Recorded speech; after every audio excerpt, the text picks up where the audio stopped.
What's up, kickbackers? This is Sabrina with my girl Sharika and our brother EB, inviting you to sit back, relax, and enjoy another episode of The Kickback. Hello, everyone. Happy July. It's crazy that we're like halfway through July. Sharika, I feel like it's almost over. It really almost is, and I'm only excited because I get to see Beyonce in August, and I can't wait. It's going to be amazing. But then part of me is like, no, never wish for the time to go by fast because life is good. Life is sweet. Like, seize the day, carpe diem, all that. But I'm like, time is really flying. It's wild. I got to see my sister briefly on Sunday because she was passing through. And my little nephew, he's going to second grade. Oh, wow. Like, how? Like, he wasn't even in school when we first met him. So my sister is a foster parent, for those of you who don't know. And this set of beautiful children, she has been, their parent since like 2 months before Doug and I got married. Foster care is supposed to be a temporary situation, but sometimes it turns permanent. And I love my little nephew, and I can't believe he's going to second grade. It's wild. Just time is really, really flying. It's precious moments. So, Sharika, time flying aside, I am laughing because you just mentioned before we got on the call that you're feeling a little hot. I know we've been talking about the weather a lot during the temp chat. Our friend Becca posted the funniest thing. She said, "Dear son, we know you're a real one. You don't have to keep it 100 anymore." And I'm like, honestly, that's really facts because it has been crazy. But outside of just the fact that it's summer, is hot, we get it. How are you feeling today, friend? Girl, I feel good. I do feel good. Those when you take time for yourself, they just can be the refreshing days. So I'm doing that for myself today. I'm doing a me day. So I'm doing great. My temp is 73. A nice cool breeze. I don't have a song today, but something sparks my mind later on. I'll let y'all know. But I'm feeling great, living and loving life. Hey, that's the best way to be. As a kid, every Sunday when I would go in church, I would just be on that. It's a great day to serve the Lord, walking in God. I remember the days we used to have like Sunday school choruses because everyone would come in the chapel before Sunday school, like the penny march or who has a birthday, and you'd sing like the little cute Sunday school song. Opening Sunday or something like that. Opening something. I think it was like opening something. Yeah. And then you like be dismissed to your various classes. I kind of miss those days. But I still like to say that your energy reminds me of that, like just being so excited to be in the fellowship of believers and walking in the light of God. Amen. Amen. I claim it. That'll be my song. Oh, there we go. It's a great day to serve the Lord. My song is Off the Grid. I think her name is Alina Perez. It is such a chill vibe. Like, I am just having such a good summer. I will always say that my favorite part of my old job was the summer, but it was also probably the most draining part. Like, team no sleep, team very tired, team introvert is not getting their time to introvert because there's like not a lot of time to recharge. Camp is unpredictable, and you really got to be in a headspace to be there for your kids 24/7, honestly. But I had been on a different vibe this summer. I just had that big event that I produced and planned for work, and it went beautiful. And I just found it interesting. So many of my colleagues were like, Sabrina, like, do you ever get worked up? How are you so chill? And I just thought, this is nothing compared to what I did for like 13 years of my life. Like, this is a piece of cake. Like, I just let this believe that I'm just on chill vibes. But honestly, in my heart, I am on chill vibes. That's what happens when you have a good team, true partners. Like, it's just really, really nice. So I'm going to play a little part of this song because I want y'all to feel the vibes. Like, I never heard of Alina. One of my friends introduced me to this, but like this energy here is everything. She's like, I feel your aura and it's vibrant. You don't got to ask me why my mind spins. I'll do anything to see you shining. I mean, anything. Say the word and, I'll follow. Off the grid in the El Dorado. Could be nice in the summertime. We could sit inside in the silence. And I love that for me. I love that for Doug and I. Like, when you have those people in your life, it doesn't always have to be energy 120, popping off the wall. Like, we can sit inside in the air condition, just being thankful to have the life that we have and the community we have. And I'm about that. And she really captured it with these vocals. It's very much on point.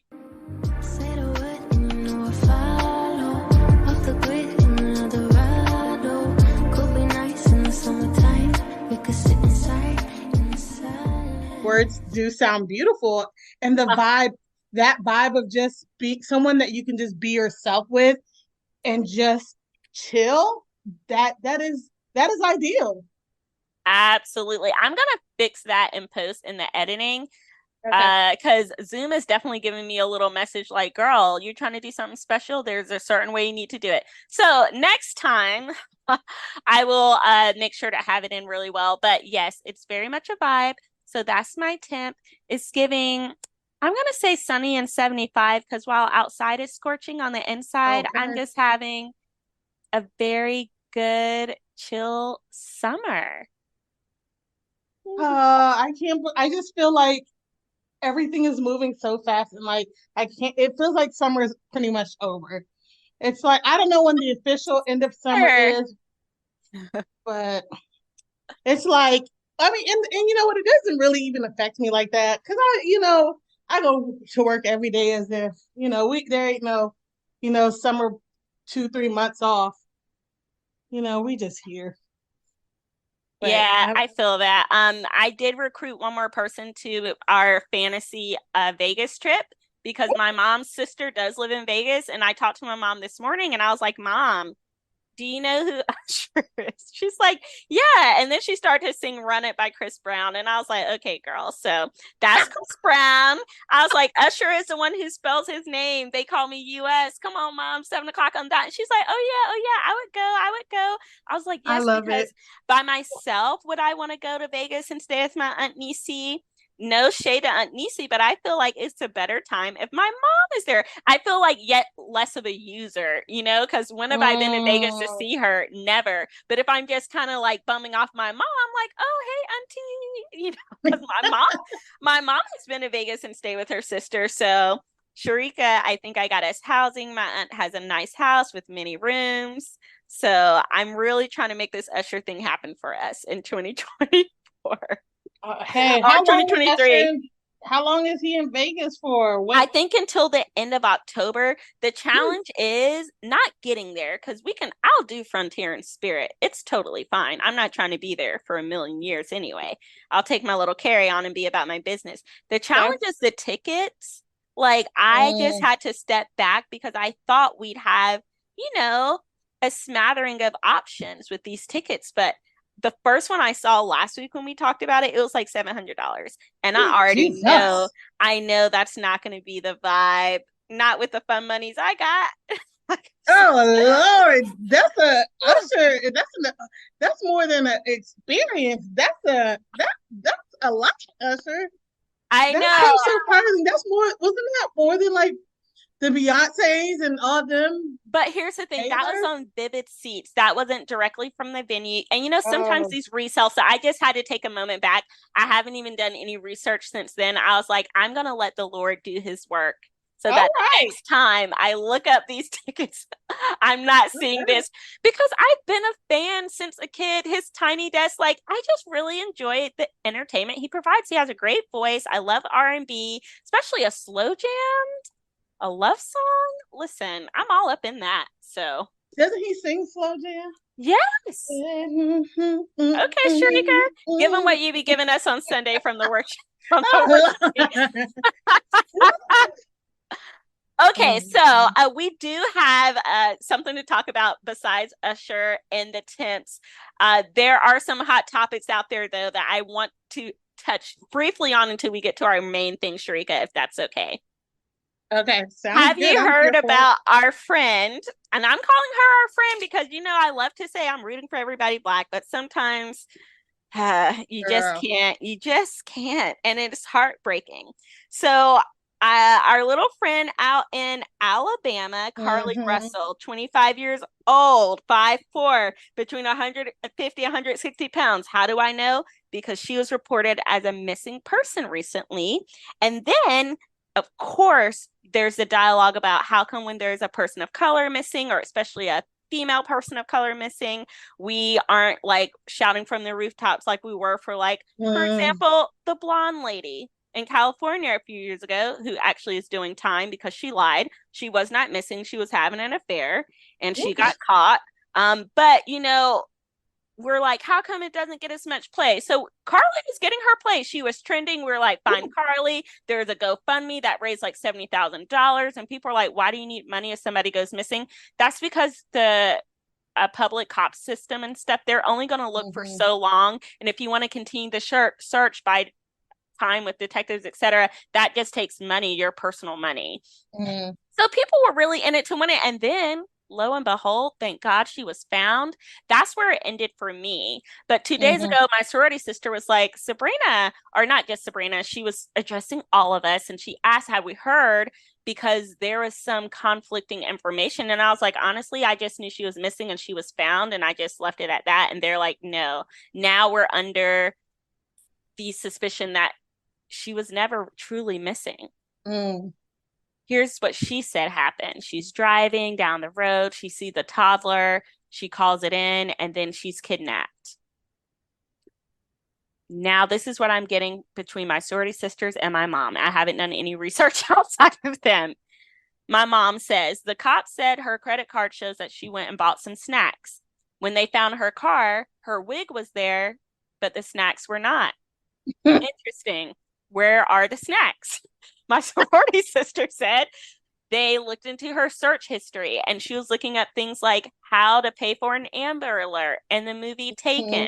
and things like that. And then Mm-hmm. I saw all the jokes like, so you said you were kidnapped, but you show back up at your mom's house and you have money rolled up in your sock. And she said it was from the kidnapper. So they gave you a parting gift. Like, What? sis, make it make sense. They said it's giving Jesse Smollett. It's giving Yeah. liar. It's giving girl. Why are you out here doing all this? And everybody knows they're going to check your search history. It doesn't matter if you delete it. Like, why are y'all searching your crimes still in 2023? Like, stop. Also, I saw that the internet was saying, like, I hope this isn't true that she pretty much made this all up because that looks really bad for the Black community. I just want to reject that. When that white lady Mm-hmm. in California was missing and she was just, having a little boot up moment with her side bae and she came back, and for a long time, everybody believed it. And when she got caught, my mother-in-law was not somewhere saying, oh man, she just made all white women look bad. No, because you continue to see other races or majorities as individual people and us as one collective unit who are all the same. Carly, if you lied, that's on Carly. That's Mm-hmm. not on Sharika. That's not on Sabrina. I Not at don't think it all. makes Black people look bad. I think it makes Carly look bad. Honestly, Carly, you might be crazy. People love to throw mental illness in there. It's wrong, but they do it all the time when little white boys are shooting up the schools. So maybe she's Mm-hmm. mentally ill. Maybe she just needs help and all. Honestly, you have to be to make up a story like this. But also, shout out to the cops for not believing them because several things. When people are walking by the side of the road and it's nighttime, you cannot see them. Even the bicyclists with their little lights. Sometimes I'm like, oh snap, almost miss them. So how are you going to see a Mm. toddler? Second of all, why did no one call in the toddler? Like, if there's a toddler walking around, you think a mom, a dad, a grandma, a cousin, auntie, uncle is like, where's little baby? So no one called in little baby. Like the story, the cops, they're really on it because they're like, something's not adding up. And honestly, it was the snacks for me. They said, so the kidnappers took you and ate the snacks. Oh my Girl, so gosh. Sharika, I know I pretty much told the whole story and I didn't Yeah, give you a moment to comment, but you're fine. there, what you know about it, what you think about it, do you think this reflects poorly on the whole Black community? No, because I can only speak for my actions, so I'm not taking on Carly's. And like you said, people do crazy things all the time. Listen, I'm not going to take ownership of other people's craziness.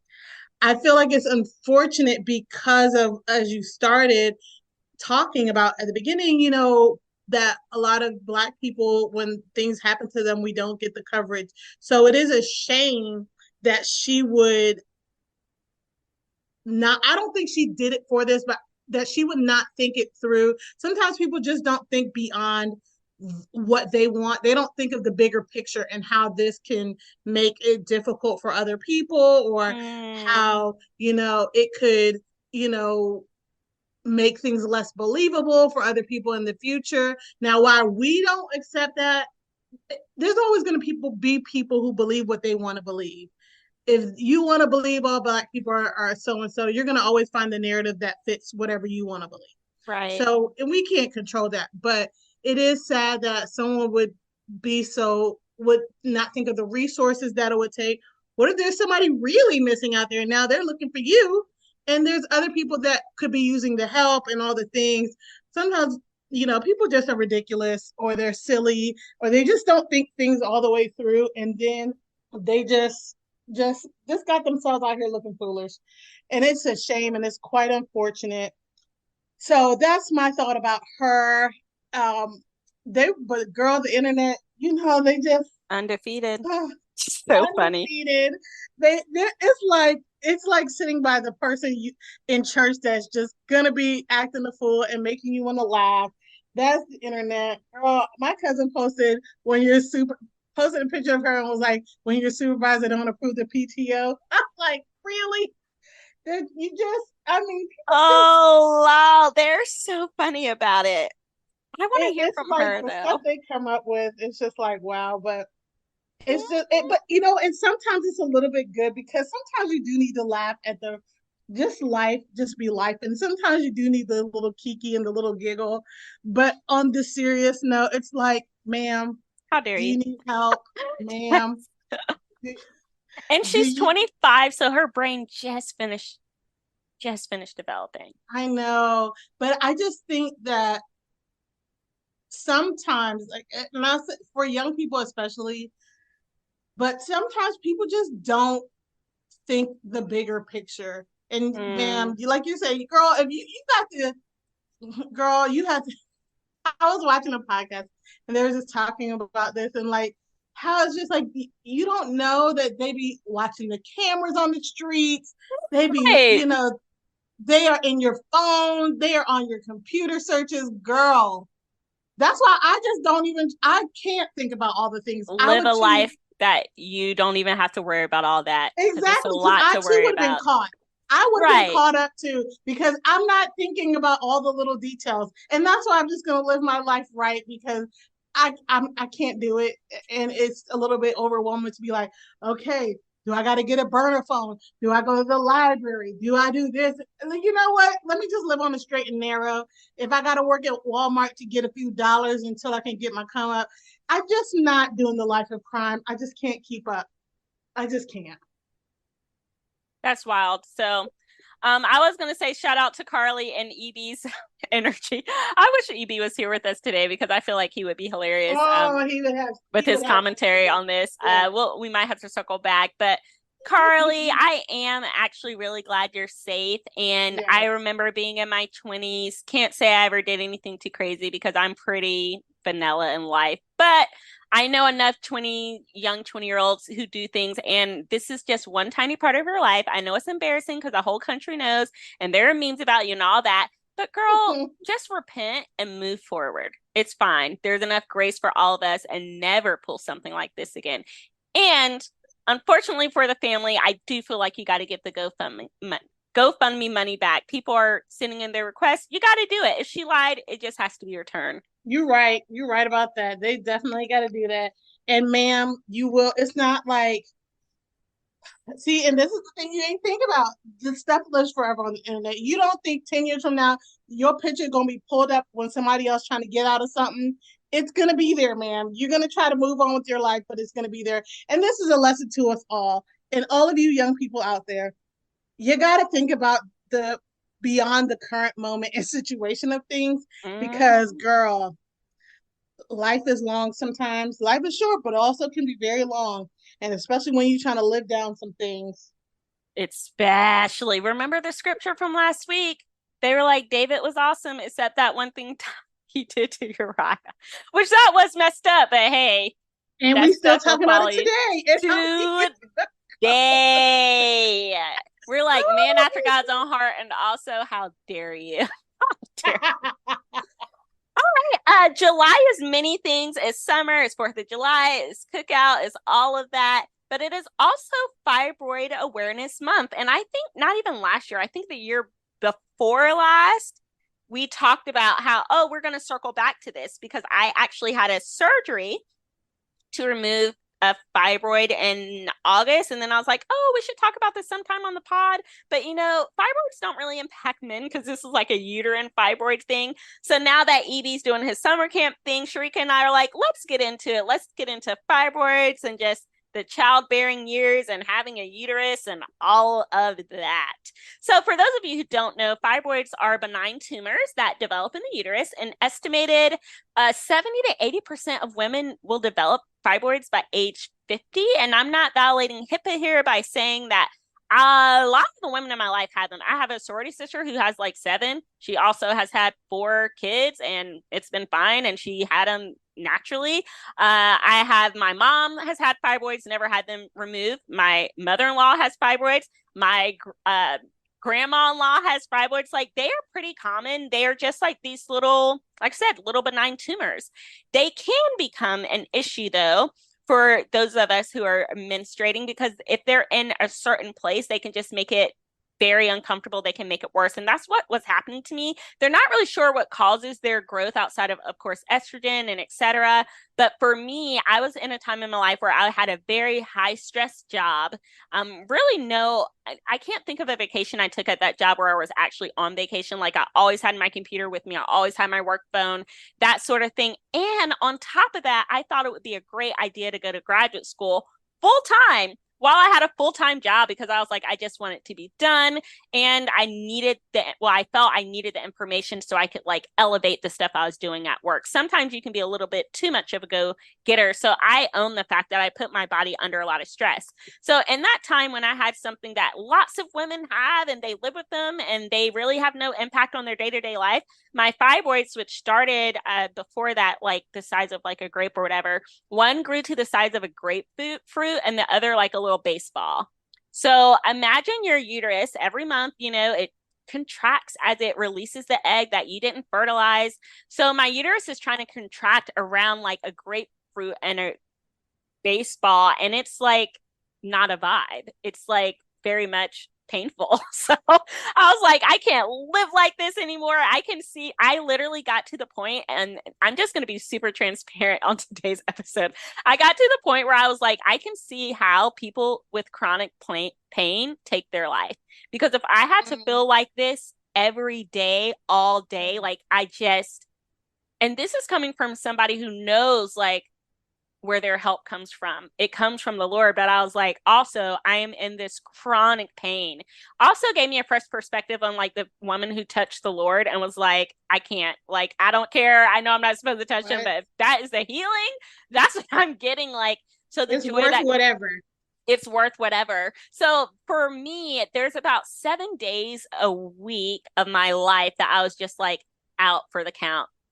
And it was not great at all. And my fibroids just continued to grow because of the stress, to the point where the doctors were like, listen, you don't have to get them taken out because you can just drug yourself up every time you're on your cycle.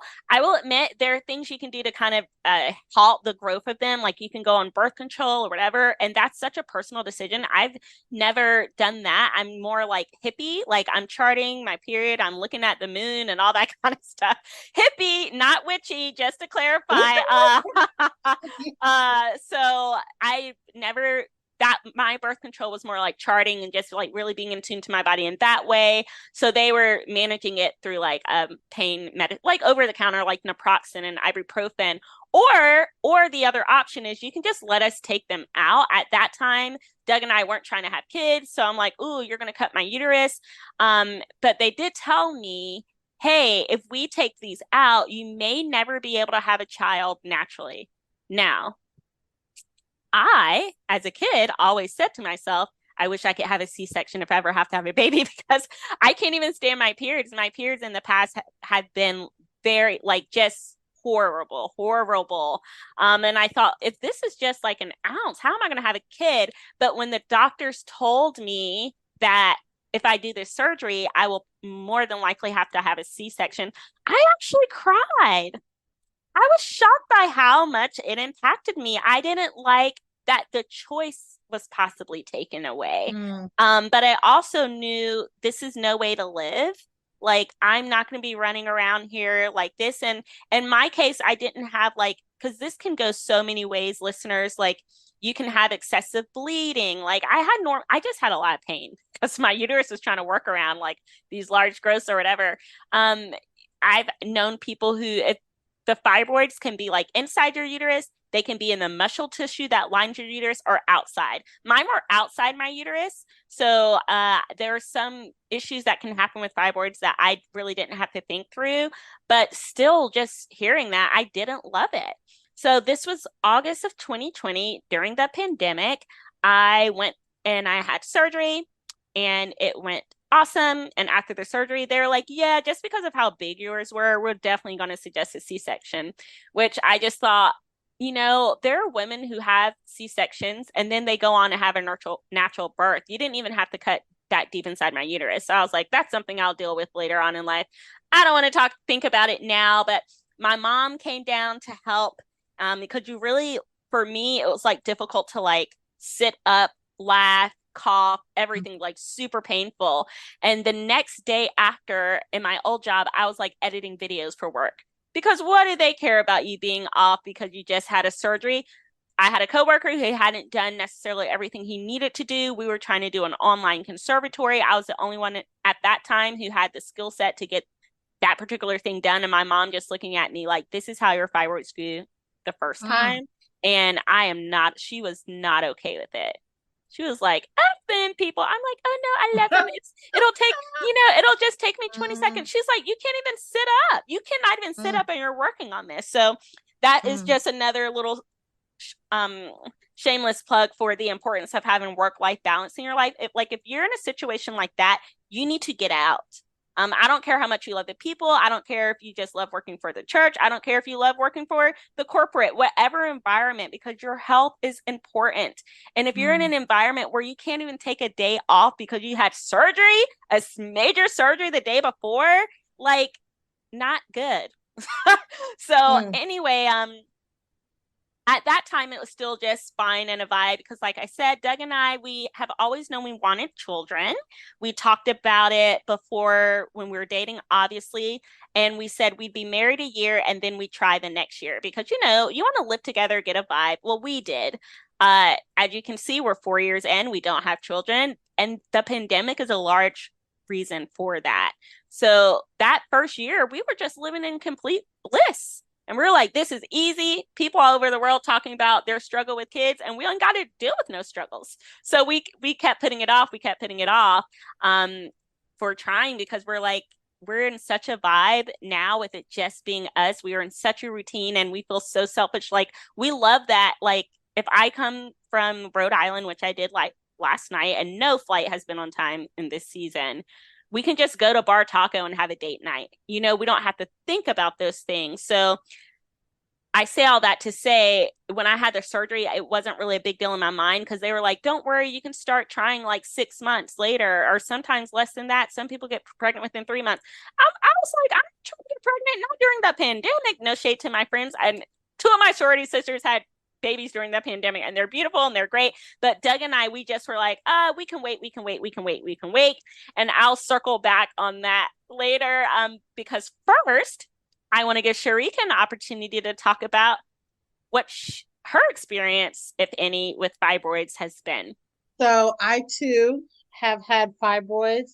I too, I think it was before you had your surgery. I don't know if it was a year before, but it didn't feel that much before you had yours. But yeah, my reason was a little bit different. I I never really had, to my experience, that painful of periods that much. I never really took a lot of medication on my periods, every once in a while, but it was not a regular thing for me. But I had been trying to get pregnant. Um, well, originally I didn't start out trying to get pregnant, but anyway, it had been probably since 2018 that I was like open to getting pregnant. Um, Tried that for a while naturally. It didn't happen. Went to the doctors and they were like, "Oh, you have these fibroids. One of them are in if you know the whole trying to get pregnant cycle, but your the embryo would have to implant and all that." So they're saying that their thoughts were that these fibroids are prohibiting that. It's not leaving a smooth place for implantation, and that could be the reason you're not getting pregnant. You have polyps, you have all these things. So I had surgery to remove the polyps. I had surgery to remove the fibroids, and my experience was not that bad. It was, like Sabrina said, I you laughing or doing anything that would expand that area was very painful for me. But we realized that Sabrina had a different stitch. Like on mine, they did on my like abdomen area. It was like two on one side, two on one side, and then they go through your belly button. And they remove the fibroids through your belly button, which is very interesting. So anyway, they did that, but Sabrina had a different stitch. So I was like, girl, it's not that bad. It's painful, but it's like it's manageable. But then she was like, girl, but that extra stitch. And I was like, what extra? Oh, I didn't have that. So she did have a little bit different experience than mine. But the two on the side, the one in the belly button was not as bad as that one that she had. But yeah, that was my experience. And you know, it was I did have the help and support of my husband during that time.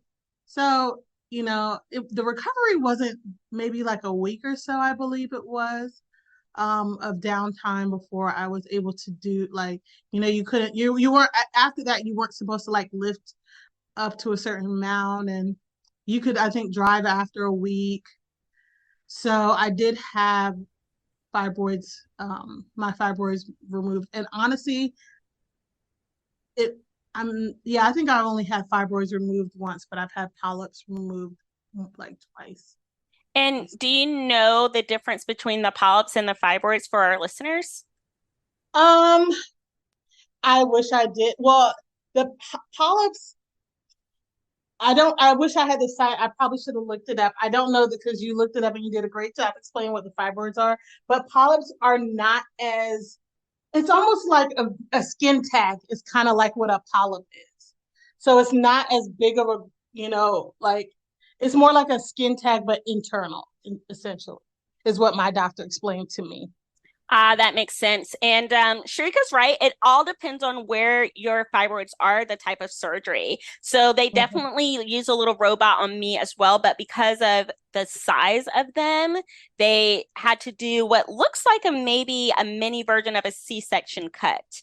And that helped them. I guess my fibroid wasn't coming through the belly button. I don't really know how that works because I thought they just kind of suck it up like a vacuum. Who knows? Oh, But I girl. was.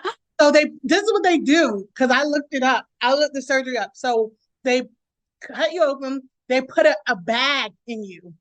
They put they do the robot, put the fibroids in the bag while it's still in you, cut them up in the bag, and then pull it out. That's wild.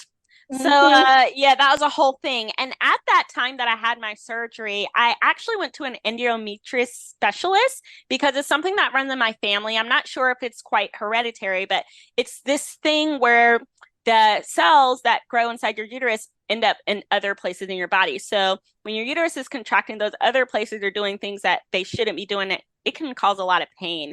It turns out I didn't have endo. And the thing that was honestly causing me pain was the fact that I, at that time in my life, was terrible at drinking water. Your water, I mean, your muscles actually need water to contract. So if you're dehydrated, your body has to work like 10 times more to do those things. Ever since I added water and magnesium, I can have like zero pain on my cycle. So I'm like, dang it, I should have been drinking enough water years ago.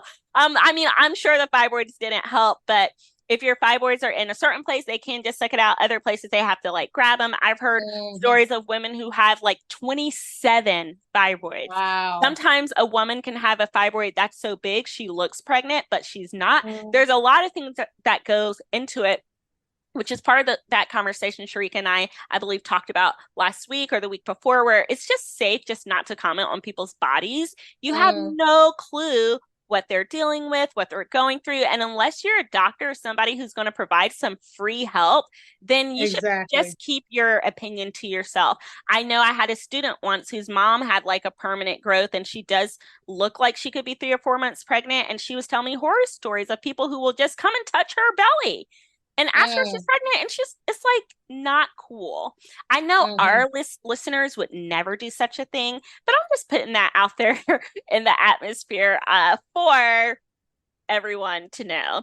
So that was my journey with fibroids. The only thing I was kind of bummed about was them telling me like, hey, you maybe will have to have a C-section. I've always had anxiety around producing children. I love the practice. That's everything.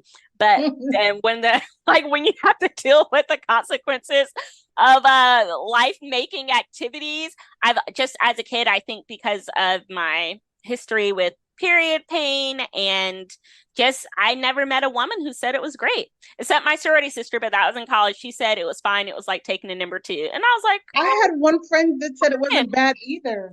She was like, no, seriously, it's fine. And she's the one that has 7 fibroids. So I'm like, oh Lord, Well, I see what you did for other Lord, do it for me, kind of thing. But I've always had anxiety around that and was not really in a rush to have them once I got into my routine. I think if the pandemic hadn't happened and we had them right away, I'd be happy. I'd love on them and it'd be fine. But now I have all these other things in my life going on. So last April, I turned 35. And that's when I was like, babe, are we going to try at least I told him we should try for a year. So that way, if we never have kids, we can at least say we tried. And he was like, you know what? That's right. Because we both have gotten like kind of lazy about it. Some days I would be like, I changed my mind. And he'd be like, no, take backs. And then other days he'd be like, I don't really know if I want him. And I'd be like, Doug, how dare you? Like, I was always a lot more dramatic. I was like, that's like taking the rug out from under someone. That's so horrible. You don't marry someone. And then 2 weeks later, I would be the one that's like, I'm good on the kids. But anyway, that was like our little thing. So last August, we were like, okay, let's take a trip. I don't know if you remember listeners, but we went to the Caribbean and we're like, we're going to have like a little baby making time. And if it doesn't happen, that's fine. We will try all year and then we'll leave it alone. Went there, got pregnant the first time. And as you can see, I do not have a baby. So you can imagine what happened. I remember I went to see my mom to surprise her for her 60th. And I knew because I chart my cycles and all that, I knew the time that I would be fertile. I knew, that this is, I feel like this is kind of a TMI episode, but it's like, just don't pull out, babe. Like it's fine. So I went to see my mom after that and I was like, Mom, I think I'm pregnant. She was like the only person I talked to about it after besides Doug, but Doug also has before we got married, we went to a workshop because I told him I don't take birth control, but when we become sexually active, you should know like my cycles too. So I could never surprise him because he also knows when I'm fertile and we are on the app together and all that kind of stuff. So I told my mom and she was like, girl, you literally just tried like a week and a half ago. I was like, no, something feels different. And I promise you guys, I know my body. I could feel like I could I just could tell that it popped off. I could just feel it. And time goes along and I'm definitely pregnant and I had mixed feelings about it. I felt like I wasn't quite ready. There's a certain things I wanted to do health wise. Like I was a little overweight at that time and I was like, man, I wish I had lost a little bit more pounds. And I was stressed about, like, oh, I haven't even looked at daycare. But I'm being raw and real. This is so type A me. I'm literally like 2 weeks pregnant and I'm already beating myself up as a parent. So I can't imagine. Shout out to all the parents out there because I was like, I'm not ready. I'm not ready. I remember Sharika, Tracy, and we went to a corn maze or something. Flo was there. And I don't know how we started talking about children, but I was like, it's not going to be what everybody thinks it is. It's so stressful. I'm like, oh my gosh. Looking back, maybe it was the pregnancy hormones, but I remember thinking like, no, I'm just not ready. I'm not ready. I'm not ready. And then like 5 weeks in, I went to the bathroom and I saw a little pink spot. And that was the first time I felt like connected because I was like, oh crap, like, am I miscarrying? Like, oh my gosh, like, what am I going to tell Doug? Like, he's so excited. Like, really, it was just my mom and Doug. So I was thinking, oh no, like, I really actually care and I do want to be a mom. I'm just focused on the wrong things. I'm focused on the negative things. I looked it up and it was like that happens sometimes. That could be an implantation bleed or whatever. So then I just moved on with my life. There was a whole bunch of drama with the doctors. So I went to this one doctor's office. My friend sister was like, this place is amazing. There's a lot of anxiety being a Black woman too. You hear so much about how we just don't survive as much as white women. Now, in this country, for all races, we just don't have a great survival rate for mothers, which is crazy because we're a first world country. But then you add being Black on top of that. Then you add the fact that they told me I'm most likely going to have a C-section. So I'm just caught up in a lot of anxieties. And I talked to a Black woman who had a great doctor, made an appointment with them. They canceled on me. Then 2 weeks later, when they said I was going to come in, the morning of, they were like, oh, she's not coming in. So you can see this other doctor. And I was like, so anxious because I'm like, no, I want the lady I already know is great for Black women. They're like, okay, well, you can come in at this time. Doug and I go down there. I sign in. I wait in the waiting room for 2 hours. Then they're like, well, it's her nurse practitioner and she's not going to see you today because you're just not like they just don't want to see you. And I was like, yeah, but I had like this little spot a couple of weeks ago and And they're like, well, she just basically, I was like, send her out here. Now you want to talk about somebody getting loud. I didn't yell, but I was very much like, send her out here. I drove 45 minutes. I am off work. My husband's off work. Somebody's going to see me today. I don't give a blank. Like, and no one saw me that day. I was livid. Why did I give them a third chance? I don't know. Gave them a third chance. And that is when the lady was just like, hey, and I knew something was possibly up because that day that I was so livid, Doug was like, well, let's just go to this place down the road. Anybody can go, and get an ultrasound. You just pay out of pocket. They don't take insurance, but if you just want to see.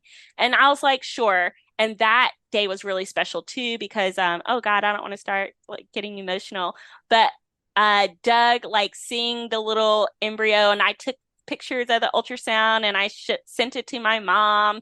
This made me feel emotional because this is like the first time I'm really talking about it. Because remember, no one knows I'm pregnant. Sharika had her suspicions because she came to see me and I was like, girl, I'm so tired.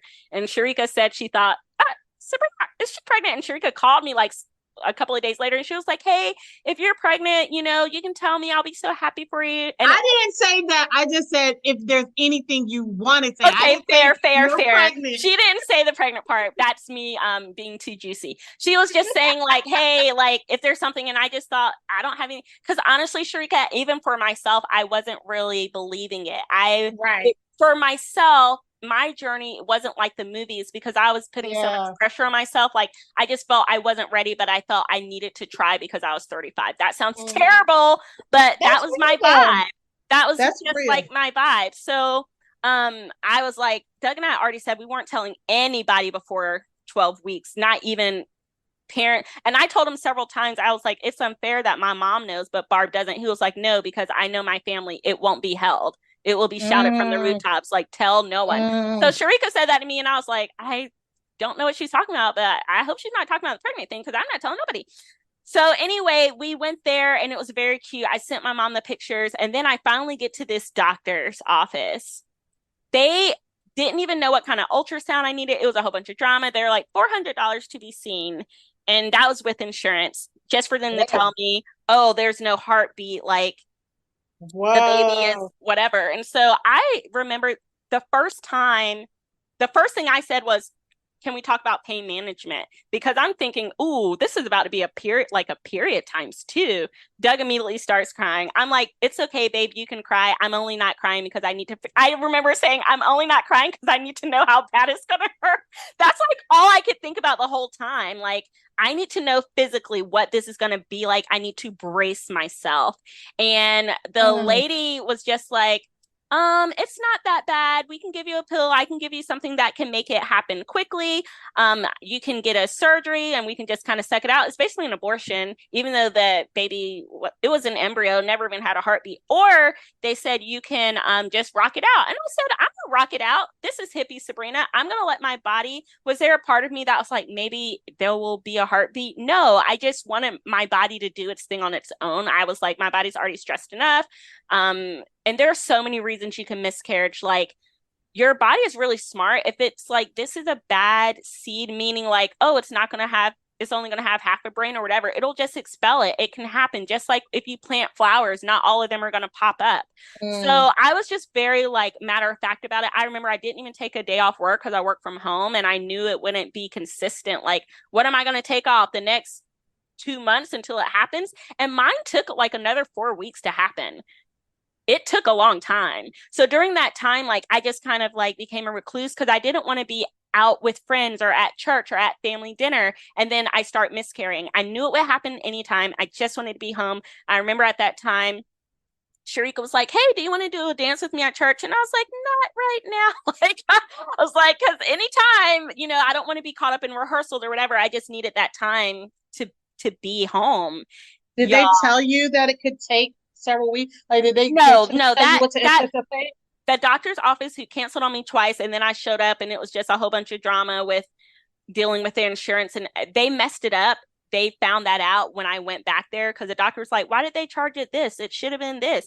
It was just ghetto. And I'm like, I'm so glad I didn't end up bringing the baby full term at that office. I should have never treated on USF Health. They have never done me wrong. I love them. So, anyway, no, I actually made an appointment with USF Health after that and went to my regular people, and they were so sweet. They actually gave me pain medication. The first lady Mm. didn't even give me pain medication. They Dang. gave me pain medication. They called to check up on me. Like it was night and day experience. Like, Mm. sure, a miscarriage is sad, but like you can have a miscarriage and be sad and have all the support and help you need, or you can just feel like you're in it alone, which is the first doctor's office.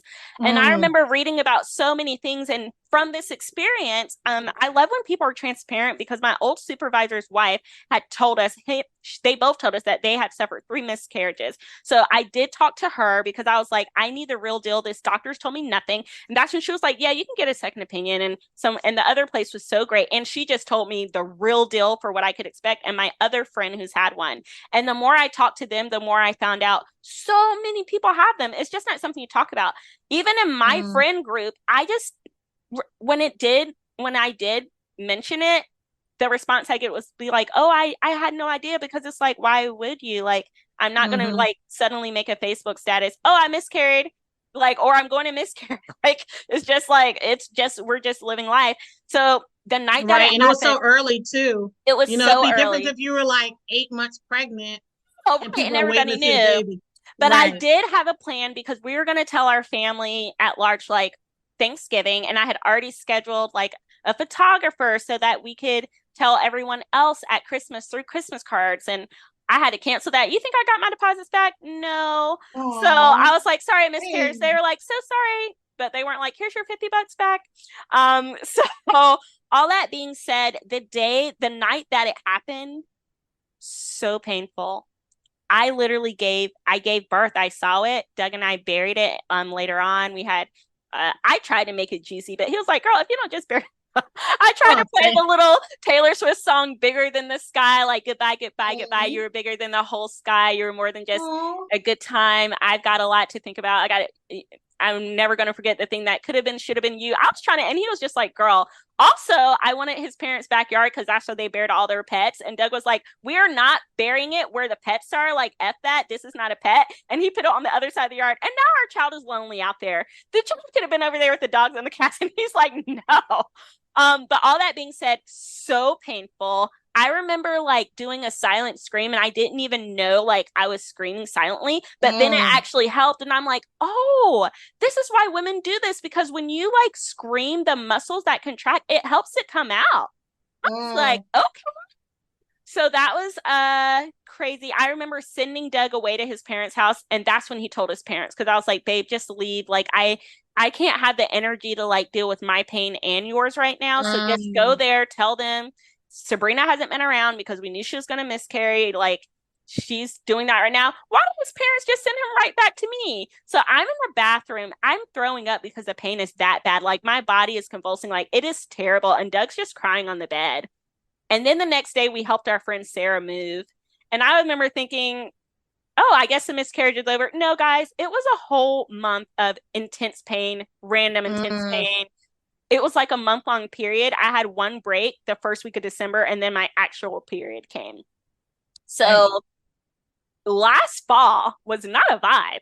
First, I was stressed out because I was pregnant and I felt in my heart and soul like I wasn't ready to be a mom. Like I just wasn't ready. And then I was stressed out because I was losing the baby. And I felt like, is this happening to me because I wasn't ready? Is it happening because I wasn't excited as I should have been? Is it happening because, I didn't work out enough or do this enough? And there's nothing. There are people Mm-hmm. who are on crack cocaine for 9 months and they have beautiful babies.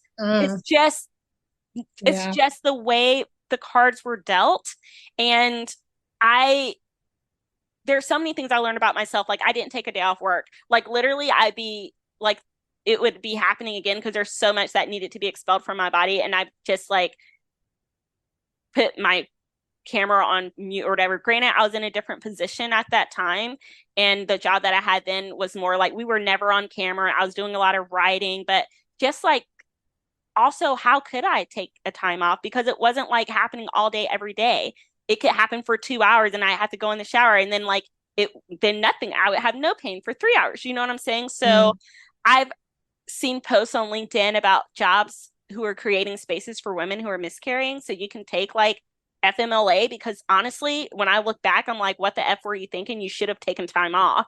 Like, if nothing else, just for your mental. I could not cry. I couldn't even go there emotionally until like 5 months after.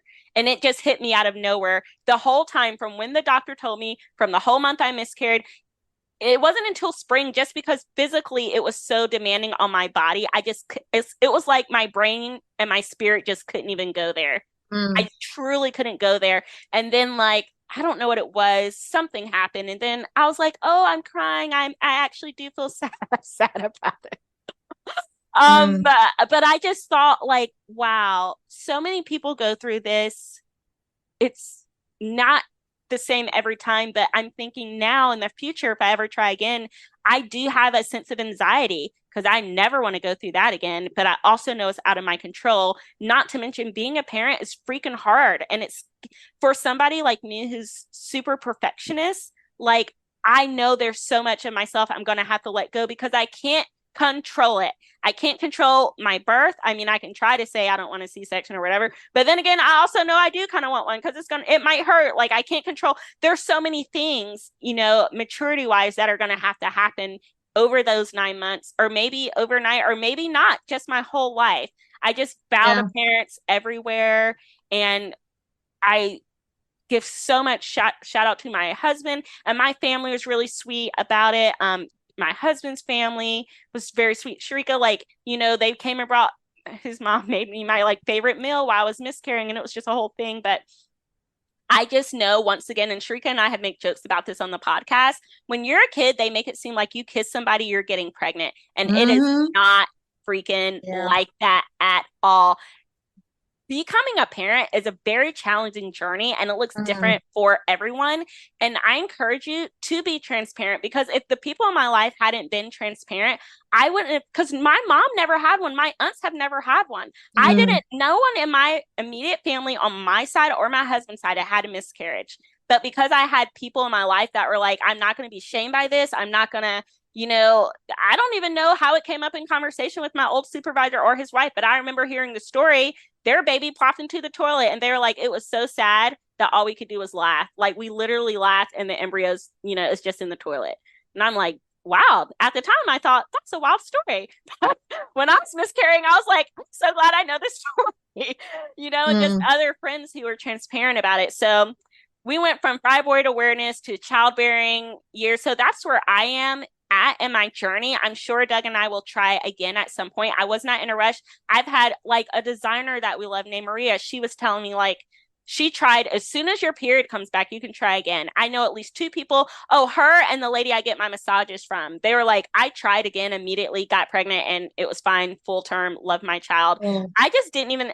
I changed jobs and I was like, oh, I want to get used to this new rhythm. We were doing this in our house and that. And I was like, I don't want to rush into this again. I don't want to Mm-hmm. do it just because of my age. When I try again, I want to feel like really ready. Oh, I feel like I talked for 20 minutes straight. I can't believe I got through it. Sharika, would you like to share what happened after your fibroid journey or your childbearing story? I know you alluded to a little bit of the fact that you have been trying and etc. Yeah. Yeah. So I, unlike you, wanted to have a natural birth. I'm the like, I wanted to have like a water birth or like a um, you know, maybe go to a birthing center where you don't have to be in the hospital. Like I remember telling my mom that she was like, "Girl, you better go to that hospital and have a baby and not try to have no baby at nobody's house. What is wrong with you?"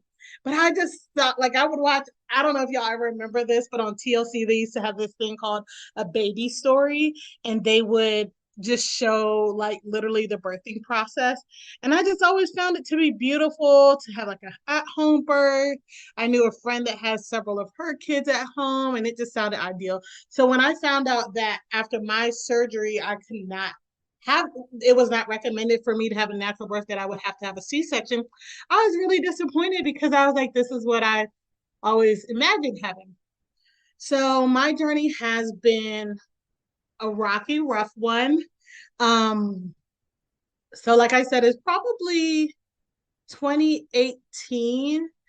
I remember I was going on a family cruise and I thought like I had been on birth control for probably maybe a year before I got married. And then I was on birth control. And then one day I was just like, I don't really feel like redoing it. I didn't really we had always talked about getting pregnant and having kids, but my husband's like, whatever the Lord says, whatever the Lord wants. And I've always wanted to be a mom. That's just something I just, just thought would happen. And like Sabrina was saying, like I just thought, you have sex, you have kids. Like that was just what I thought. So I got off the birth control, not really intending to necessarily start having kids, but also I was like open to it. It was like whatever. So it was several months had, or maybe a few months or whatever, maybe some time had went by and I didn't have a period. So I was like, oh, I'm getting ready to go on this trip. I have a doctor's appointment. I need to make sure that I'm not pregnant because it was like going, I'm going on a cruise. I don't know all the things. This is my doctor's like, this is a. So I just went to the doctor's office to check and all that. They said I was not pregnant. And so I wasn't. So now there's a concern. Why are you not? You're not having a period, but you're not pregnant. All that to say, I found out I have a high prolactinemia, which is, so I needed to get on medication. Basically, it's like there was a growth on my pituitary gland in my brain. So I need to get on medication to basically get that together. So I did that. My periods came back. Everything was going. My doctor was like, you should be fine to get, my endocrinologist was like, you should be fine. He's the one that deals with that pituitary gland. So he was like, you should be fine to get pregnant. But as soon as you do get pregnant, you get off the medication, or you contact me and we'll make sure you can safely get off the medication, because you shouldn't be on the medication. So I did like several, probably year and a half of this, and not because like I said at that time, I knew I wanted to have kids, but I wasn't like, oh, I'm ready immediately. So I was just like, they tell you it could take up to a year to try, or you should try up to a year, and then if you don't get pregnant naturally, you might want to go see somebody. So I probably did that, and I wasn't stressed, and I'm like, okay, whatever. Did that, didn't get pregnant. So then I started going to the doctor. They're like, okay, you might need a little help with whatever. Here, let's put you on this medication. I got on Clomid for like 2 or 3 cycles. During that time, I was getting checked, and that's when they saw I had polyps. They're like, oh, this could, be interfering. So let's get rid of the polyps. So I got rid of the polyps. I got on the Clomid, Clomid is a medication that basically you produce, as a woman, you release eggs one on, every other month you do either side of the fallopian tube. And so with the Clomid, it makes you release on both sides every month. So they're like, oh, this kind of can increase your chances. And also there's a chance of multiples. I didn't care about that. I was like, yeah, that's fine, whatever. So I did that for a while. It didn't work. I had the polyp surgery, nothing changed. They said, oh, you have fibroids, that might be the issue. So I did that, got that removed. Still didn't work. So this has now been a couple of years of all of this. They said, okay, you might want to start going you might want to see a fertility specialist, because basically we've done all we can do, at your regular OB. So you might want to go to fertility specialist. So that was a little disappointing because, in my mind, I just thought this was going to be easy. Now we're going into at least maybe 2.5 years of this. And I'm like, oh, okay. So I'm like, all right, well, fertility specialist, I have hope. I have, maybe they can help me. Only thing that I was thinking of is like, I just don't want to have to do like IVF. Well, I don't say have to.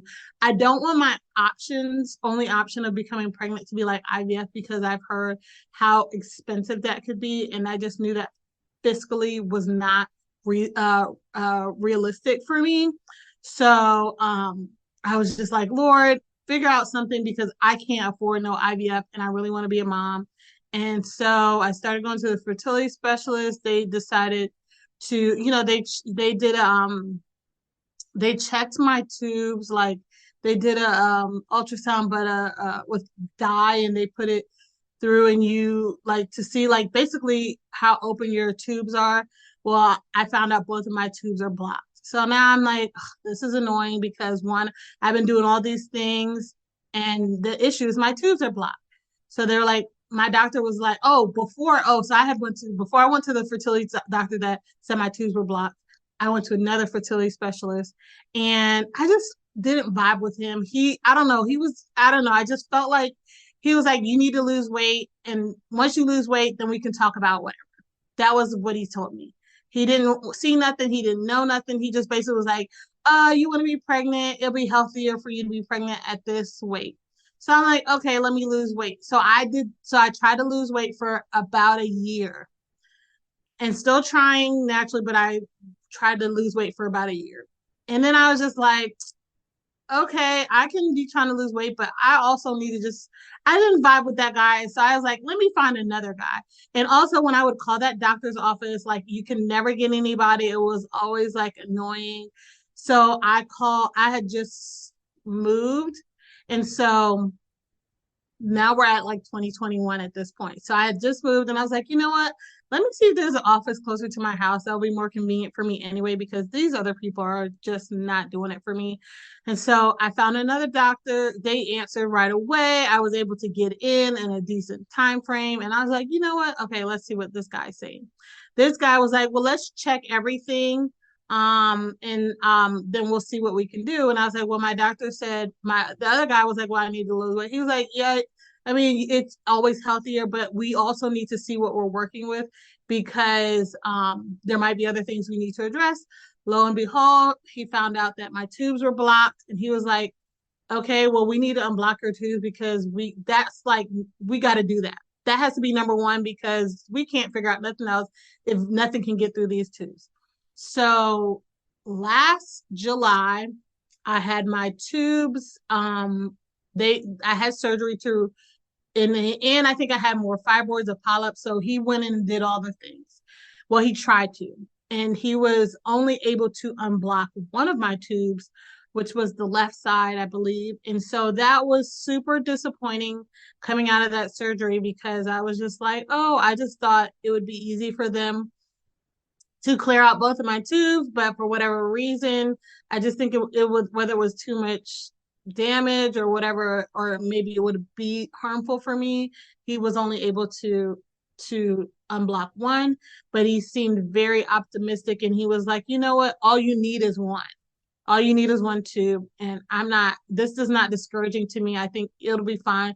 Plenty of people have babies with one tube, multiple children. So I'm like, okay, so after a few, there was a downtime, and then after that, I could, go ahead and try again. So as soon as that time to come was to try again, I was ready because I'm like, this has now been years of trying to have a baby. It's been one hiccup, hurdle, obstacle after another, and so I was just like ready now. So I'm like, okay. So I tried and tried and tried. Then um I think during all this time too, my doctor had me on like put me back on Clomid. So because like I said, you only alternate every month which side you will ovulate on. But because I only have one active side, if I'm on the medication, that means I have a chance every month. So my doctor was like, let's go for it. Let's do this. So I'm on this thing every month. And it becomes very overwhelming. So it's like when I start my period, I have to call my doctor's office and they have to schedule me in the office within the first couple days of your cycle. So as soon as I start, I have to call them, because I have to get in within like at least 2 days or so because you have to, I go into the office. Once I get my appointment, I go in, they do an ultrasound to make sure that everything looks good, and I don't, to their eyes, everything looks good. Once they say, okay, everything looks good, they call the medication into the pharmacy. I go pick it up. Then I take the medication for 5 days. And there's different levels of the medication. I started with the lowest, and when I was going with it, I had gotten all the way up to the highest, which is like 5 pills for 5 days, five pills every day for 5 days. Then after a certain amount of days, then I go back into the office, and then I get blood work. And then after the blood work, they tell me, okay, that looks good. Now I take another medication, and I take that medication until I get pregnant, or I'll take it. I would take it a couple of until I get into my pregnancy for a few months, or if I don't get pregnant, then I will stop taking that medication. And it was to raise my progesterone levels because he said my progesterone levels were low. So I would take that, and then once I started my period, then I would stop that, and then I would start that whole cycle again. So it was very daunting. And mind you, you're tracking, so I'm tracking my ovulation, doing that every couple, so it was just a lot. It was just a lot. It became almost like a part-time job trying to get pregnant. Go in for this day, do the test for the ovulation. It will do the ultrasound, do the testing for the ovulation, go get the blood work, go get more this other medication. It was just a lot. And it became, like I said, a part-time job and so consuming emotionally that it would just be a lot. It was a lot. It was just a lot. And it was so, because it's like going on a roll. I felt like I was on a roller coaster. Like, go up, up, up, like hoping I get pregnant every month. I don't, then I'm down again. So then I'm every month is like this roller coaster with all these things. And it was very consuming. It was very overwhelming. It was very difficult. It was very emotional. Um, and and to still every month, not have the thing you've been praying for, hoping for, dreaming of, planning for was very difficult. So it just became a lot of anxiety started happening, a lot of depression. Um, so it was just a lot, and a lot on me. So it's a lot on my husband because, your partner wants to support you, but it's, and while he is here, and I do have great friends, that prayed me through and would be with me through this whole thing, it was still a journey that I was definitely felt very alone in the sense of like I'm living this roller coaster constantly. So it was hard and it was a lot.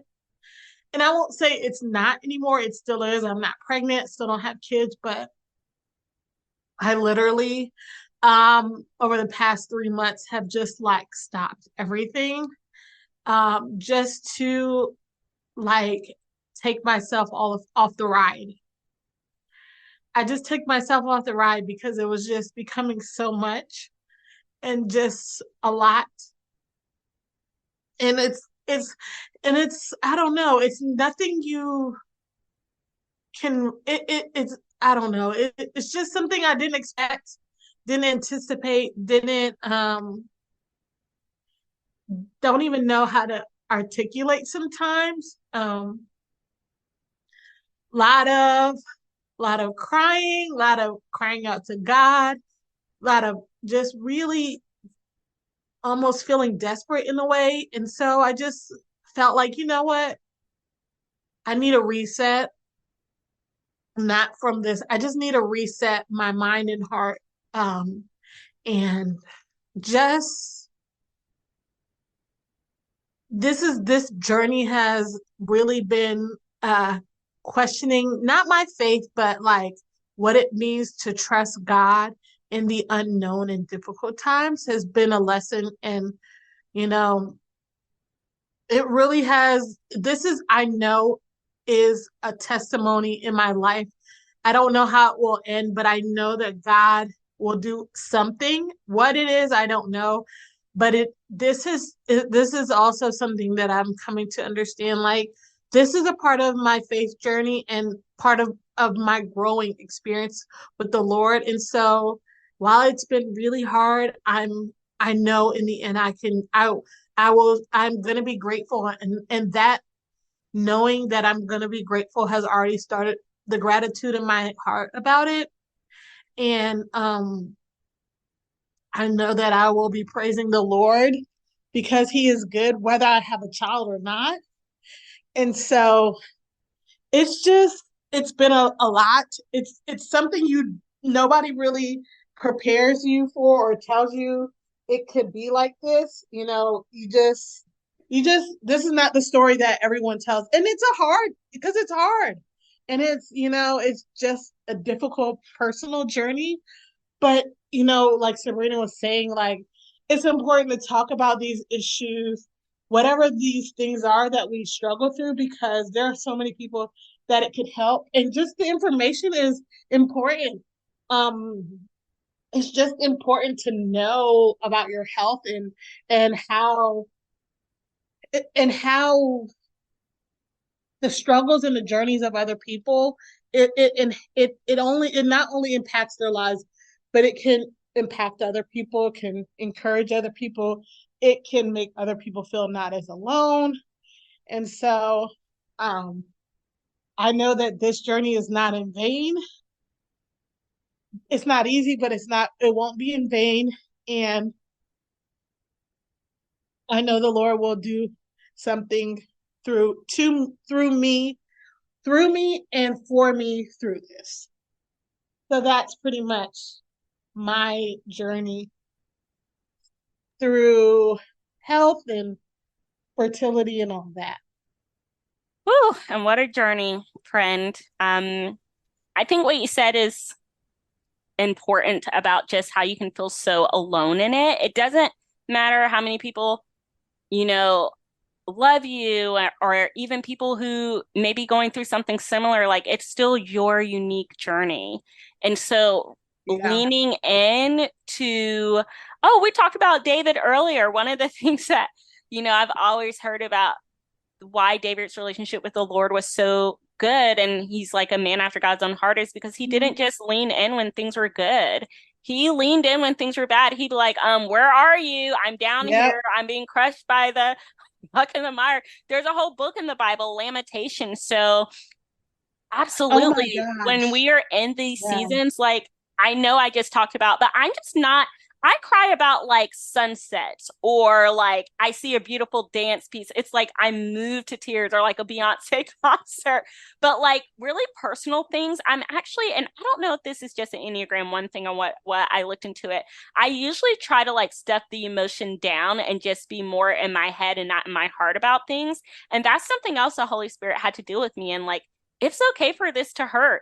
You can cry. It is sad. Like you're not like, you know what I'm saying? Yes. So like me being okay with being like, it doesn't matter. Like, yes, you had these friends and I learned so many people that I know have had miscarriages through this, but like, it's okay that you feel alone, Sabrina, even with Doug beside you. Like I said, him crying on the bed, me in the bathroom, I'm alone. Like you cannot be in my body with me. But the Yeah. Lord knows. The Yeah. Lord knows. The Lord sees. And if nothing else, He is our strength when we are Mm. weak. And Yeah. that is what I have. Even now, what I have to lean into being like, oh my God, being a parent scares a living Jesus out of me. But also, like, there is Jesus and He can give Mm. you whatever you need for any situation. And especially the situations that aren't pretty. And neither one of our situations are pretty, Sharika. They kind of suck. Suck big time. But God, right? That's this thing. But Oh God. my gosh, Sabrina, I'm so glad you said that about the lamentations and that God is with us and He's going through it, because that was one of the things that I was also struggling with is like, I'm a Christian. I trust God. I believe in God. How can I be upset right now? How can I be brokenhearted right now? And I know about the book of Lamentations, and I know that people cried out to God, but I thought, oh man, God will think I'm ungrateful for all the beautiful things that my life is. Yes, I don't have a child, and yes, I've been trying, but you know what? My life is still good. My life is very good. And how dare I get hung up about the hard things and the sad things of life? And it doesn't mean that you don't trust God, love God, or believe that things can or will get better. And God isn't looking at me like how, your faith is in question. Right. That's one of the things I'm, had really been learning on this journey. As a wrap, I'd just say, hey, if you're out there, you know anyone, or you yourself, you're going through a miscarriage, or what I went through was called a miscarriage. I didn't even know that's the thing. That's when like your body is just like, oh, we don't realize that we're not going to continue. It's weird because obviously part of my body knew because it stopped letting the baby develop, allowing the baby to develop, but also my body was holding on to it. So for like 3 to 4 weeks, I just had dead embryo inside of me. It's like it's missed. It just doesn't let it go immediately for whatever reason. I'm sure there's a sermon in that too. If you're going through that, and I feel comfortable speaking for Sharika, even though she can speak for herself, I think if you're going through the things Sharika's going to, we're sharing this as a way to say like, yeah, we're ready to talk about it. We're open to talk about it. You don't have to be in it alone. Sharika, did I represent you accurately in that? If I didn't, please let me Yeah. Yeah. I mean, a lot of women suffer with infertility, and um, thanks, thank God for medicine. There's a lot of options out there. Not options are always All the options are not always easily accessible. But the journey can be a long one, can be an emotional one. And I'm open to talking about it. And then there's a lot of women online, YouTube, that share their journey and their story. So there are women out there who are open to and have shared. And if want a space to go so you're not alone, or maybe hear something you haven't heard or learn something new, check out YouTube, or you can talk to me. Amen. Well, well, well, what a journey.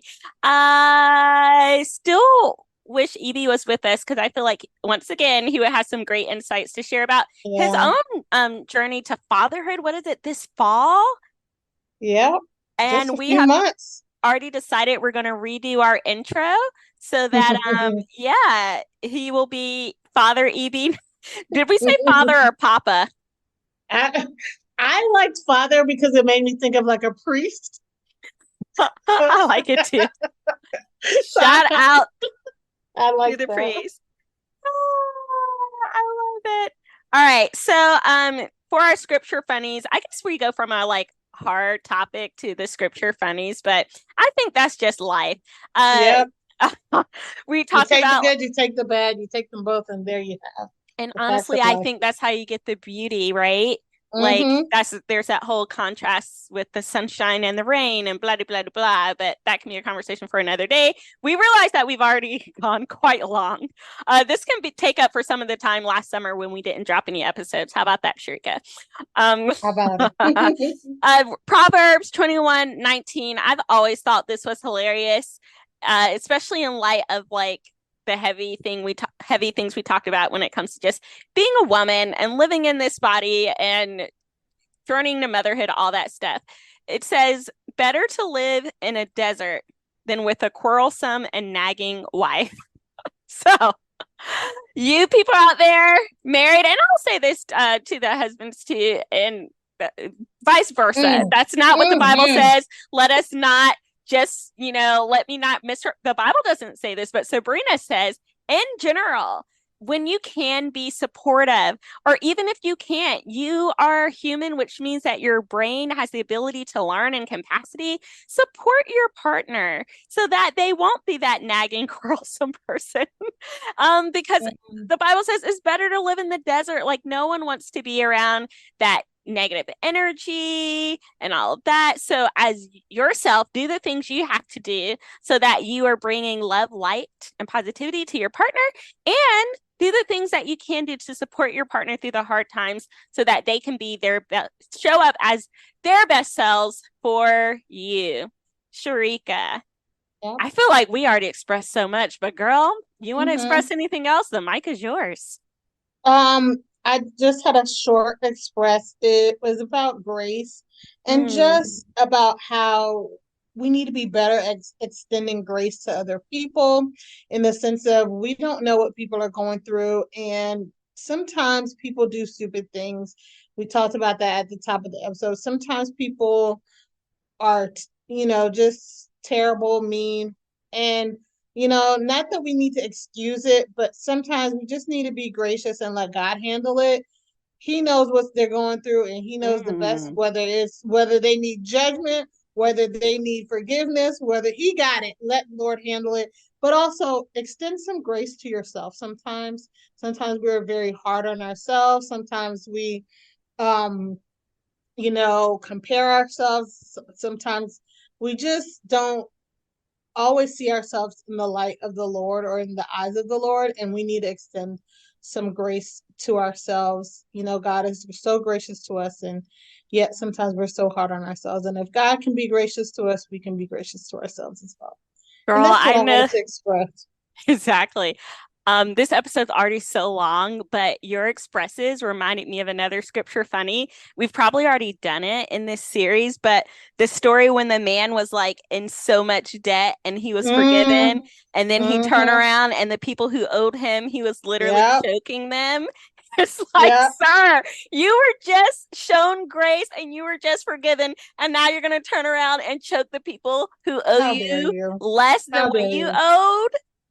How I dare always you? thought like, okay, maybe he did that because he thought to himself, I almost died because y'all didn't give me what you owed me. Had y'all paid me, I would have like maybe been able to put a dent in what I owed. So I was like trying to have compassion, but also like, sir, you don't owe anyone anything else anymore. How? And then after that, didn't they say since you did that, now you owe everything? Yeah, I never, you know what, that's an interesting perspective that you thought, well, that it was causing him stress. I never even thought about that before. I just thought, like, Yes. dang, sir, you know, some people just, some people like to hold things over other people's heads. And even though you were forgiven, you're like, but yet and still, I still want my money. How dare you, sir? Yeah, How I dare did feel that way for him. I'm like, he felt like he was blaming them, but also, you? like Sharika said, give grace Mm-hmm. and be willing to receive it. Well, I'm just in a sermon mood, I guess. I need to stop because we don't have it all day. I do Yeah, have somebody might need a word. listen, somebody might need a word. Okay, I'm gonna go back because I just felt very led to say that and I wanted to lean in. Then I pulled back, but the Holy Spirit in you is saying to the Holy Spirit in me, let's talk about it. Go So for it. both ways can be hard, right? Sometimes it can be hard Mm-hmm. to be that person who's forgiving. But I found that a lot of times when I'm feeling that way about other people is because there are things in my life that I don't feel like I deserve forgiveness for. Mm. So in the same way, like be willing to receive grace and Yep.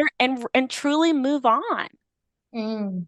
Like otherwise, why celebrate the death and the resurrection if you're not going to lean into the gift of what it means for your life, Mm. which is freedom in Christ, which is life more abundant, which is not having like to live the law in perfection over. You don't have to carry that burden. Jesus did it on the cross. So, yeah, every day, especially as salvationists, we are striving for holiness. And I do feel like that's something in this life you can, it is not easy and it's not something maybe No. you can do every day, but like it is something that you can definitely strive for. But when you miss the mark, also, it's okay. Like, there Yeah. is only one God who has a hell to put you in, and he died on the cross so that he doesn't even have to put you there. So don't do that to yourself. I don't know who needed that word today, but it's out there. Girl, I needed that word today, and I appreciate it because I just, as long, in the fertility journey, I've been also going through another journey that has been equally and sometimes a little bit even harder. And one day I'll get into that. Girl. But I said to my husband, like, I'm just nervous to make the wrong choice in this matter. And he said, God's grace is sufficient. If you make a mistake, the Lord's grace is sufficient. He can cover that. He got it. And I was just like, you know what? You're right. You're right. Okay, I love when a husband comes through with the word from the Lord. Okay. I don't know why. It's one of the like most exciting things. Maybe It because I feel like is. it is like the order and not I'm not saying you can't be a strong woman. Anyone who knows me knows Mm-hmm. I'm strong. My mom, sister, the friends that I have, I'm all about strong women, but there's something to me about when that man is like being that head of like the spiritual head that is just like, listen, preach to me, husband. I love it. Yes. And the ministry of marriage. Like, Yes. you don't all like, sometimes, you just be doing the things. You be living the life.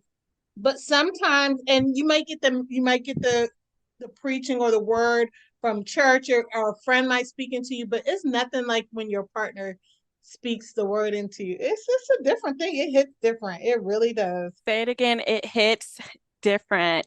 Ooh, that needs to be a name of another episode. Not this one, but oh, one more thing before we get to the recommends. Welcome to our 3-hour long episode. So you said at the beginning you didn't have a song, but you talked about how hot it was. And Chris Brown dropped a song called Summer Too Hot. I love the vibe, but I can never let it be my temp because the lyrics are so outrageous. Like, Chris Brown, are we ever going to graduate from this season?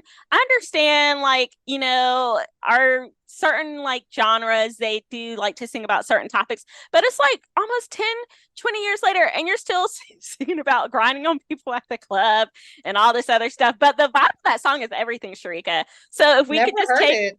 oh, because it just dropped. It maybe Oh, dropped okay. this month, Summer Too Hot. And this sounds crazy, but I love the way he says bubble butt in the chorus. I don't even know what a bubble butt is.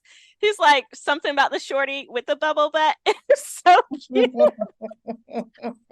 Oh, golly. Now I'm caught up in it. But it is, if you had a temp check, that might be it. Just the instrumental. Not the Okay. I'll take it. I don't want y'all. Oh gosh, I forget our pastor listens to this. Pastor, don't judge me on those lyrics. I said the instrumental is a vibe. All right. So for my recommends, when I was talking to my former supervisor's wife at my old job who had gone through this herself, she sent me a really good website with the women's ministries where she lives, and it is called the Hannah Service, and it's all about working through infertility, pregnancy, and infant loss support. And it is something that they're doing in her church, in her area, in their women's ministry. October is actually Pregnancy and Infant Loss Awareness Month.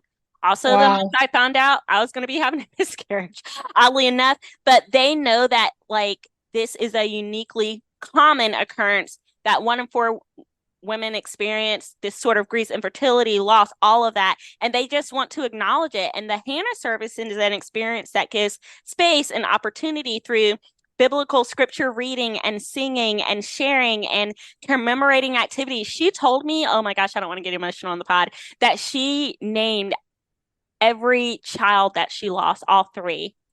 And she holds them in her heart.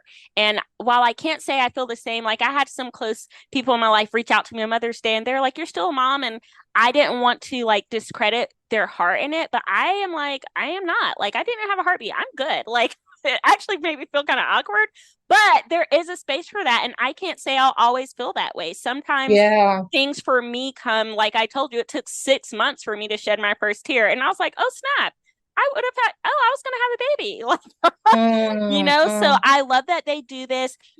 Even though this is a service that they do, they had the whole guide for that service on this website. So you can get the PDF. It's something that you could do in your own church. Sharika, is something that we could ask our new pastors if at some point we could hold a Hannah service in our church. Now, Hannah, we can get into that. Beautiful. Yeah, we'll get into who Hannah was in the Bible and all that at another time because this is really long. But I'd encourage you, if this is a space that you are in, have been in, or you know someone who's in love, reach out to them with this resource. It spoke to my soul. Sharika, what are you recommending today? Mine is on a totally different note. That's fine. I did the bubble bet, so we're good. It was a show that I watched this past weekend on Netflix called Survival of the Thickest. And I really enjoyed it. I just felt like the message was about loving yourself, accepting yourself, and just like if you're gonna go hard for yourself. Don't accept less, and just like do you and be proud to be you. And I just felt it was funny, it was cute, it was all the things, and it was on Netflix. Love it. I'm excited. You and Flo were talking about that, and I was like, did I hear them right? Did they say Survival of the Thickest? Sounds like a good time. Boop, boop. Yep, it was. And it was really good. Women empowerment, had a lot of empowerment for people, different genders, all the things. So yeah, if you're interested in something like that, I thought it was really good and a good time. So friend, I know we've been here for a long time. We've probably talked about all the things. Anything else you wanted to add before we head out? No, love God, love people. Okay. Jesus is a reason for the season. All the things. Listen, there was nothing that will get me evangelizing more than some demonic stories. Okay. I don't know how I even got into this. I was on something the other day. Oh, I think it was just on Facebook. Oh, one of those like Bible meme things I follow. And they were like, share an experience you've had with like demonic forces. And like hundreds of comments were all this. And I'm like, Sabrina, you know how you are. Don't get into these comments. But I'm in the airport. My flight is delayed. I'm like, well, I'll just scroll some. And girl, I was like, I'm already a Christian, but I'm about to rededicate my life today. one thing I saw that was consistent in the comments was demons always flee at the name of Jesus, like dark. Another thing that was consistent was like, don't be playing around with like the occult and witchcraft and stuff. Like we know that God has power, and the Bible speaks about the other power nowhere near compare to God's power, but like it's real. So you don't have to like, war. Right. It's literally a battle. war. So you don't have to be curious, dive in. Like all you need to know is God said, hey, just don't get into it. Because a lot of the people in the comments who have dealt with that were talking about their experiences and how crazy it got. The third thing I realize is, and I'm about to sound like a boss, but I'm not really, because I guess I would be afraid in real life, but like it seems like all they can do is like laugh and like be a shadow figure and like run around your house. I'm like, why is that scary? Like everyone was just saying, no one said something like, oh, it picked me up and threw me down or da da da da. It's just like, oh, I saw it. It hovered over my bed. It was under the bed. It was in the corner. It was in my child's room. We had to pray and, you know, stuff like that. So I'm like, honestly, maybe I won't be afraid. Maybe I'll be like, is that the best you have in Jesus' name? Like, okay, you can be a shadow over there. You know, as long as you don't, you know, it just seemed kind of crazy. But I digress. Let us end this episode. let's get out of here. Guys, we left you with a whole lot. We gave you a whole lot. We gave you a lot to ponder. We gave you a lot to think on, pray on, laugh about, cry about. We gave you all the things. So you got a full experience today. We want to send our love and shout out to our brother EB as always. And we just thank y'all for your time and share the podcast. And lastly, if life tries to knock you down, make sure you kick back.